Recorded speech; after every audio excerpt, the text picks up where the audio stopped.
సేవకుడు ఎలాగుండాలి? కోపించుతూనే వాత్సల్యత చూపుతాడంట దేవుడు. హల్లెలూయా. మనం కూడా అట్టాగే ఉండాలి. హల్లెలూయా. హెచ్చరిస్తూనే గద్దిస్తూనే సాత్వికమును దీర్ఘశాంతమును మనం చూపించాలి. జాలి దయను మనము చూపిస్తూ ఉండాలి. నీ ఇంట్లో ఈ మంత్రాన్ని నువ్వు పాటించాలి. హల్లెలూయా. హల్లెలూయా. ఒక ఆమె ఉందంట, ఒక మునీశ్వరుడి దగ్గరికి వెళ్ళిందంట. మునీశ్వరుడి దగ్గరికి వెళ్ళింది. నా భర్త అసలు మాట వింటలేదండి, మారట్లేదు, నా భర్తను మార్చే పని చూడు, ఏదైనా సలహా చెప్పు అన్నంట మునీశ్వరుడి దగ్గరికి వెళ్ళి. అమ్మా నీ భర్త మారాలంటే కొంచెం కష్టం అమ్మా, ఒక పని చేస్తే మారతాడు అన్నాడు. పులి దగ్గరికి వెళ్ళి, పులి మీసాలు ఉంటాయి కదమ్మా, పులి మూతి మీద మీసాలు, ఆ మీసాలు 2 పీక్కొని రమ్మా, నీ చేతులతోని పీక్కొని రావాలి, అవి పీక్కొని వచ్చావంటే నేను వాటితో మంత్రిస్తాను, అవి తీసుకెళ్ళి నీ భర్త దగ్గర పెట్టాడు, నువ్వు భర్త మారతాడని చెప్పాడంట. ఇప్పుడు ఈ భర్త మారాలంటే ఏం చేయాలి? పులి దగ్గరికి వెళ్తారా? వెళ్తే ఏం ఆహారం అయితే? పులి దగ్గరికి వెళ్ళాలంటే ఏం చేయాలి?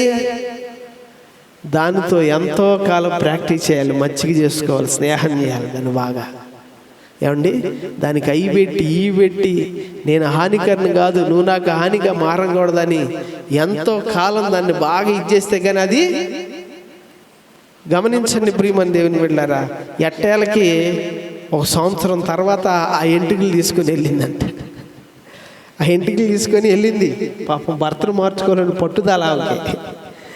అక్కడికి వెళ్ళినాక ఆ మునీశ్వరుడు అన్నాడంట, అమ్మా క్రూరముగానైనా మచ్చిక చేసుకోవడానికి ఇంతకాలం సహించి అన్ని చేసుకున్నావు కదా, మరి నీ భర్తతో కూడా ఇలాగుంటే ఆయన ఎప్పుడో మారేవాడు కదా అన్నాడంట. హల్లెలూయా. నీ భర్తతో ఇలాగ నువ్వు ఉన్నాడు, ఆయన ఎప్పుడో మారేవాడుగా, నీకు అది తెలియడానికేనమ్మా నేను ఆ ఇంటికి ఏముండదమ్మా, నీలోనే ఉంది అంత అన్నాడంట. హల్లెలూయా.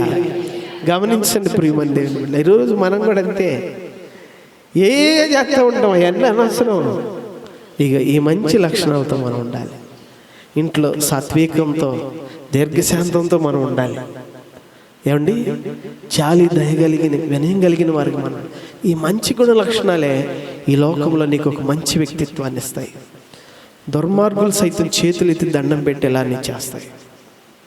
నిన్ను 10 మందిలో గౌరవించేలా చేస్తాయి. అంతేకాదు పిల్లరా, 10 మందికి ఆశీర్వాదకరంగా కూడా నిన్ను మారుస్తాయి. ఎంతోమందిని ఐగుప్తు నుండి కానానికి నువ్వు తీసుకుని వెళ్తావు, లేకపోతే నువ్వు కూడా వెళ్ళావు. గుర్తుపెట్టుకో, అవినీలో లేకపోతే నువ్వు కూడా ఒక గయాలేవో కోపిష్టువు లేకపోతే ఇంకేకిష్టువు అయ్యావు అనుకో, నువ్వు వెళ్ళటమే కష్టం. నువ్వు బైబిల్ పట్టుకొని గుడికి వస్తున్నావేమో, బోధలు వింటున్నావేమో, నీకు మారు మనసు రక్షణలు ఉన్నాయేమో నాకు తెలియదు, కానీ ఈ మంచి గుణ లక్షణాలు నువ్వు ధరించుకుంటే నీ ఇంటికి రక్షణ, నీకు రక్షణ. ఏమండి, నీ వారిని నువ్వు కానానికి తీసుకుని వెళ్తావు, ఐగుప్తు నుండి నీ పరిస్థితులు మార్చుకుంటావు. కాబట్టి నువ్వు కూడా నీ భర్త క్రూరుడు కావచ్చు, క్రూర జంతువే మారింది మనం మచ్చిక చేసుకుంటే. మనిషి ఎందుకు మారడు? మారతాడు, మారతాడు. నీ ప్రార్థన ఎంత ఉంటుందో నీ ప్రవర్తన కూడా అంతే ఉండాలి. ప్రార్థన ప్రవర్తన 2 ఉన్నప్పుడే ఇంట్లో ఫలితం కనపడింది. ప్రవర్తన లేనప్పుడు నువ్వు ఎంత ప్రార్థన ఉన్నా అది వెళ్తుంది గుడికి ఏం లాభం అంటారు. అంతే. నీ ప్రవర్తన, నీ వ్యక్తిత్వం, నీ ప్రార్థనతో పాటు కావాలి. అప్పుడు ప్రియమైన దేవుని బిడ్డలారా, ఖచ్చితంగా నీ ఇంటిని రక్షించుకుంటావు, నలుగురిలో మంచి పేరు సంపాదించుకుంటావు, దేవునికి ప్రియురాలుగా అప్పుడు నువ్వు మారుతావు.